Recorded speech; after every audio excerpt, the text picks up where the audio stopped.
प्रश्न कर कर भेजा था, गुरुजी हम हमारे पूर्वजों के लिए हम बाहर चले गए थे तो हमने हमारे पितरों के लिए भोजन नहीं करा पाए। हमारी सास की तिथि थी दूज की, हम बाहर चले गए तो हमने भोजन नहीं कराया। फिर उसने पत्र में लिखा, कोई होगी माँ, उसने पत्र में लिखा कि हमारे पति तर्पण भी करते थे तो हम वो तर्पण भी नहीं कर पाए।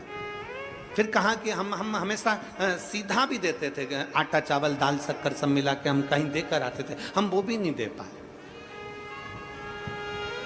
हमारे दूज की तिथि का जो तिथि थी हमारे दादा ससुर की, वो बुरा लग जाएगा उनको पितृदोष लग जाएगा, वो पितृदोष लग जाएगा तो हम क्या करें, हम क्या करें। और गुरुजी उसने पत्र में लिखा कि हम उस समय पर थे नहीं और तिथि निकल गई, हम भोजन नहीं करा पाए ब्राह्मण को, हम किसी को सीधा नहीं दे पाए, हम किसी को गाय की रोटी नहीं दे पाए, हम स्वान कुत्ते का भोजन नहीं दे पाए, हम कौवे का भोजन नहीं दे पाए, हम करें तो करें क्या, हम सीधा भी नहीं दे पाए, हम क्या कर सकते हैं। शिव महापुराण की कथा में एक बड़ा सुंदर चरित्र आता है।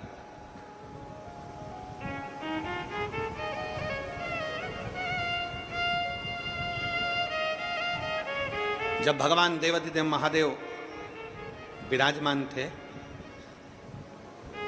पितृलोक से पितरों के स्वामी आर्यमा लेकर आए थे कौवे पर बिठाकर और पृथ्वी पर उनको छोड़ा गया। कितने दिन के लिए? जम के बोलो, 16 दिन के लिए। बहुत ध्यान से सुनना कथा को। 16 दिन के लिए पृथ्वी पर पितरों को आर्यमा स्वामी ने, पितरों के जो स्वामी थे आर्यमा, कौवे पर बिठा कर लाए और उनको सारे पितरलोक के जितने जीव थे सबको पृथ्वी पर छोड़ दिया। पितरलोक पूरा खाली, पितरलोक पूरा खाली, पूरा खाली। सारे पितर पृथ्वी पर आ गए, सारे पितर। अब पितर पृथ्वी पर आए, आर्यमा स्वामी पितरों के देवता कौवे पर लेकर आए, नीचे छोड़ दिया पृथ्वी लोक पर, मृत्यु लोक पर। ये पृथ्वी लोक किसका? बैकुंठ भगवान विष्णु का है, ब्रह्मलोक ब्रह्मा जी का है, इंद्रलोक इंद्र का है, गरुण लोक गरुण का है, वरुण लोक वरुण का है, सर्पलोक सर्पों का, पताल आदि सबका। ये पृथ्वी किसकी है? जम के बोलो, ये मृत्यु लोक का स्वामी कौन है? देव अधिदेव महादेव। मृत्यु लोक का स्वामी कौन? भगवान शंकर, भगवान शिव। जब आर्यमा स्वामी पितरों को लेकर आए, पृथ्वी पर लाकर छोड़ा, भगवान शंकर के सामने जाकर आर्यमा स्वामी ने कहा, बाबा भोलेनाथ शंभु त्रिकालदर्शी कैलाशी अविनाशी है शिव, कृपा करिए। शंकर भगवान ने पूछा, क्या बात है आर्यमा? आर्यमा क्या हुआ? आर्यमा स्वामी ने कहा, बाबा भोलेनाथ 16 दिन पितरों के पूर्ण हो जाएंगे, अमावस्या के दिन पितर अपने अपने पितृलोक में चले जाएंगे, सारे पितर पितृलोक में पहुंच जाएंगे, सारे पितर।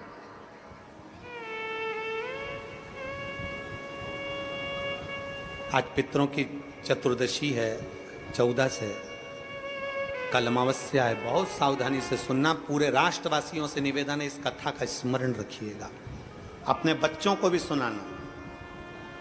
और टीवी चैनल की ये क्लिप अगर मिल जाए तो सारे विश्व में पहुंचाना कि ये पितरों का स्वामी आर्यमा स्वामी क्या कह रहा है। पितरों के स्वामी आर्यमा स्वामी कहते हैं, प्रभु प्रभु, हे शिव शंकर, हे ओघड़दानी, हे भोलेनाथ, हे त्रिकालदर्शी कैलाशी अविनाशी, आपसे निवेदन है, 16 दिन श्राद्ध में पितृलोक पूरा खाली हो गया, पितरों को लाकर मैंने मृत्यु लोक में छोड़ दिया। सारे पितृ, सारे पूर्वज जितने मर कर चले जाते हैं वो 16 दिन पृथ्वी पर आकर इन जीवों के रूप में फिरते हैं, दिखते नहीं हैं, जीव के रूप में रहते हैं, अणु जैसे। आपको क्या कहें, आप में से किसी ने एक आध बार ऐसा करा है क्या कि धूप में से कांच की रोशनी को छांव में दिखाओ? किसी ने करा? धूप की रोशनी में से, कांच में से छांव में दिखाओगे तो वो जो रोशनी जा रही है ना, उसमें छोटे छोटे कण नजर आते हैं। किस किसने करा, जरा हाथ उठाओ जरा। हमने बचपन में करा। एक छोटा सा कांच का टुकड़ा लिया और उस कांच के टुकड़ों को धूप में से दिखाया, छांव में दिखाया, तो उस धूप में से दिखाने में उसमें एक रोशनी दिखती है। उस रोशनी में छोटे छोटे कण नजर आते हैं, छोटे छोटे कण नजर आते हैं। जितने छोटे कण उस रोशनी में नजर आते हैं, उससे भी 1000 गुना छोटा कण कर लो, उन कणों के रूप में पितर पृथ्वी पर विराजमान रहते हैं 16 दिन तक। कणों से भी कण छोटे, जीवात्मा के रूप में, संसारवासियों के भीतर एक कण के रूप में वो आते हैं। लोग कहते पितर आते हैं जरूर, मृत्यु लोक में आकर अपने अपने पूर्वज अपने अपने दरवाजे पर आकर खड़े होते हैं। जो गया है वो आस लेकर आता है। पितरों के आर्यमा स्वामी ने कहा कि ये 16 दिन सारे पितर पृथ्वी पर रहे, पितृलोक खाली हो गया। ये सब पितृलोक से आए हैं, इनके परिवार वाले भोजन देंगे, ये आस लेकर आए हैं। क्योंकि जैसे घर की बहू को सास से आस रहती है कि मेरी सास मुझे सोने की अंगूठी देगी, मेरी सास मुझे पायल देगी, मेरी सास मुझे वस्त्र देगी, मेरी सास मुझे ये देगी, उसी तरह घर के जो जीव चले गए, जो मर गए, जो शांत हो गए, जो चले गए, उनको आस रहती है कि हमारे घर का पर पोता, हमारे घर का पोता, हमारे घर का बेटा, हमारे घर की बेटी, हमारा दामाद, हमारा रिश्तेदार हमको भाग देगा। पहले घर जाते हैं, वहां नहीं मिलता तो नाना के घर जाते हैं, वहां नहीं मिलता तो फिर दूसरे बेटी दामाद के घर जाते हैं, कहीं से कुछ मिल जाए। तो आर्यमा स्वामी ने कहा अपने भोले बाबा से, हे शंभु, हे त्रिकालदर्शी कैलाशी, ये 16 दिन श्राद्ध के पितृ रहते हैं पृथ्वी पर। आखिरी में अमावस्या के दिन ये अपने घर को जाते हैं। बाबा, इनमें से कई पितर ऐसे हैं जिनको भोजन नहीं मिल पाता। जैसे उस बहन ने लिखा कि मैं नहीं थी। कई पितर ऐसे हैं जिनको भोजन नहीं मिल पाता। कोई एक साधन ऐसा बता दो शंकर भगवान, कोई एक साधन ऐसा बता दो भोलेनाथ कि अगर 16 दिन पितरों की कोई गलती भी हो गई हो, पितरों को भाग भी ना मिला हो, पितरों का अपमान भी हो गया हो, तो आखिरी दिन ऐसा कोई उपाय बता दिया जाए, आखिरी दिन ऐसा कुछ कर दिया जाए जिससे सारे पितर तृप्त होकर आशीर्वाद दें और उनके वंश को आगे बढ़ाने का, फलने फूलने का वर देकर पितर अपने घर को चले जाए। भगवान देवादिदेव महादेव मुस्कुराकर माता पार्वती जी की ओर देखे और मां जगत जननी भगवान शिव की ओर देखी और भगवान शंकर ने कह दिया, सुनो आर्यमा,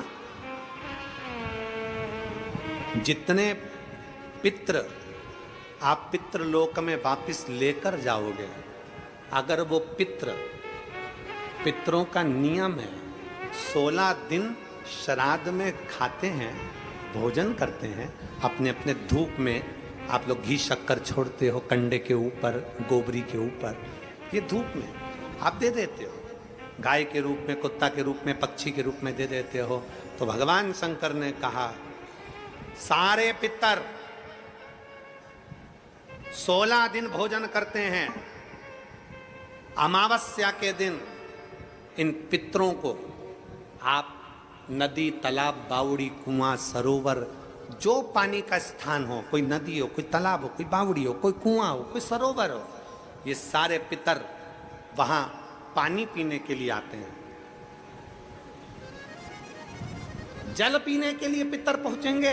अपने गांव में जो नदी है, तालाब है, बावड़ी है, कुआं है, हैंडपंप है, हाथसी है, जो है उसके पास में ये जल पीने के लिए पहुंचेंगे। तो सुनो आर्यमा स्वामी, अगर संसार में रहने वाला मनुष्य पितृपक्ष की अमावस्या को, पितृ मोक्ष अमावस्या को, जो कि कल 2 अक्टूबर की है, पितृपक्ष की अमावस्या, पितृमोक्ष अमावस्या जो कि कल 2 अक्टूबर की है, अगर पितृपक्ष अमावस्या के दिन प्रदोष के समय पर, प्रदोष का समय जानते हो ना, सूर्यास्त के समय जब होता है प्रदोष का समय, अगर घर का व्यक्ति एक घी का दीप लेकर उस जलाशय, नदी, तालाब, बावड़ी, कुआं, हेडपंप जो उसके पास में हो, जो जलाशय पास में हो, वहां पहुंचकर प्रदोष काल में दक्षिण की ओर दिया जो लगेगा उसमें बत्ती लंबी लगेगी, गोल बत्ती नहीं। कौन सी बत्ती? लंबी बत्ती। लंबी बत्ती जानते हो सब लोग? कपास की जो बाती होती है वो लंबी वाली, गोल बाती नहीं, फूल बाती नहीं, लंबी बाती। कपास की बाती को लंबा कर कर वो बाती घी के दिए में रखकर बाती का मुख दक्षिण का कर कर अगर दीप प्रज्वलित किया जाता है तो वो घर के पितर कभी बद्दुआ नहीं देते, उन पितर आशीर्वाद देकर ही जाते हैं।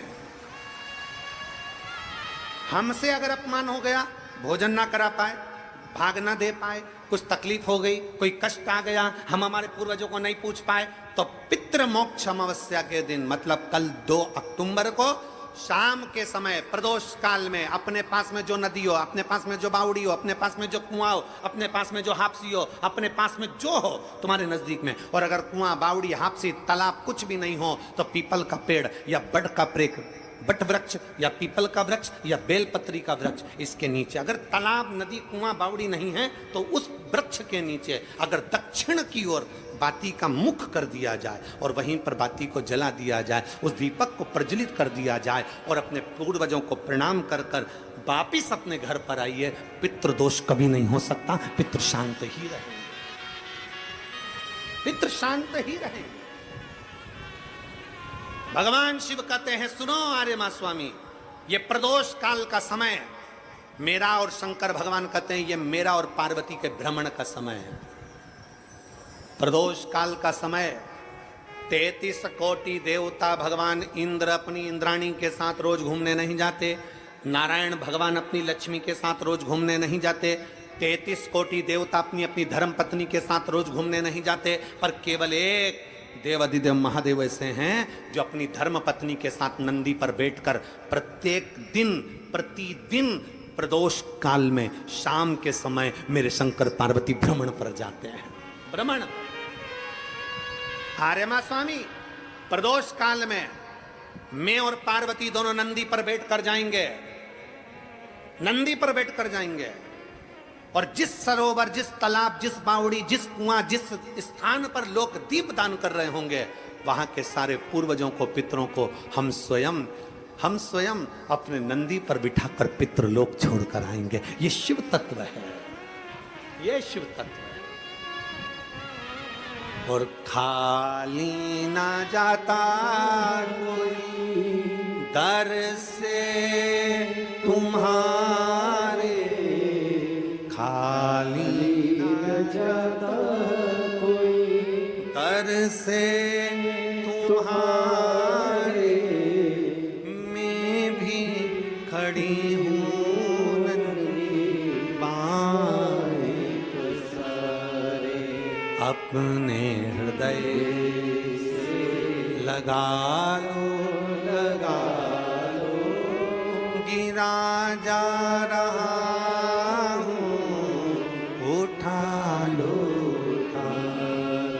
भोले अपने दर से अब तो ना टालो, गिरी जा रही हूँ उठा लो। पितृपक्ष की अमावस्या मतलब 2 अक्टूबर, भगवान देवाधिदेव महादेव खूब आनंदमय भाव से अपने पितरों के निमित्त जलाशय, नदी, तालाब, बावड़ी, कुआं जो तुम्हारे पास में हो वहां जाकर घाट पर दीप दक्षिण की बाती लगाकर उसको प्रज्वलित अवश्य करें, अवश्य।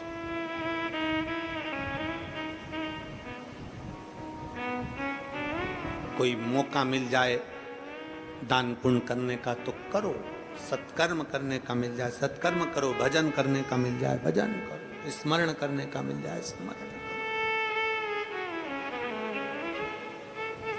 हम गुरुजी श्राद्ध में कौवे को भोजन क्यों दिया जाता है?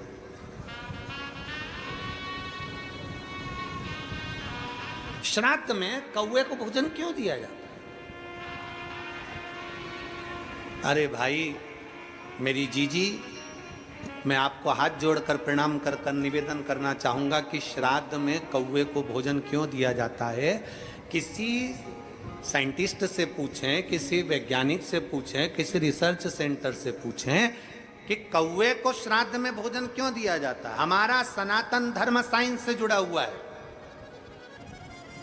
हमारे शास्त्र, हमारे वेद, हमारे पुराण, हमारे जितने वेद पुराण शास्त्र सब साइंस से जुड़े हुए हैं। और हमारा शास्त्र कहता है कि श्राद्ध में कौवे को भोजन क्यों दिया जाता है। उसका एक कारण है, श्राद्ध का भोजन कौवा जब करता है, कौवा भोजन करने के बाद उस भोजन को करने के बाद उस भोजन को पचाने के लिए कौवा पीपल के वृक्ष पर बैठता है। कौवा जब पीपल के वृक्ष पर बैठता है तो पीपल के वृक्ष के फल को, उसके पत्ते को, उसकी जड़ को, फल को खाना प्रारंभ करता है। कौवे का श्राद्ध का भोजन ऐसे ही नहीं पच जाता। कौवा पीपल के फल को खाता है। पीपल के फल को खाता है तो वो फल खाया हुआ कौवा किसी दीवार पर, किसी भूमि पर अपनी बीट करता है तो वहां पीपल का पेड़ उत्पन्न हो जाता है, जिससे सनातन धर्म की मजबूती होती है।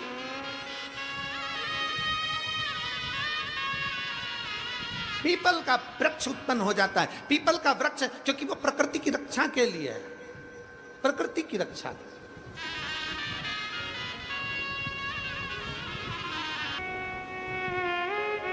श्राद्ध पक्ष का, श्राद्ध पक्ष का वो भोजन कौवा पचा नहीं पाता। पीपल का फल खाता है, भोजन पचाता है। कितना विचित्र है हमारा सनातन धर्म। जरा देखिए कि एक पक्षी भी एक वृक्ष को लगाने की दम रखता है, तो आप और हमारा भी फर्ज बनता है कि कम से कम अपने पूर्वजों के नाम से एक वृक्ष जरूर लगाना चाहिए। एक वृक्ष जरूर लगाना चाहिए। ये सनातन धर्म की मजबूताई है, सनातन धर्म की।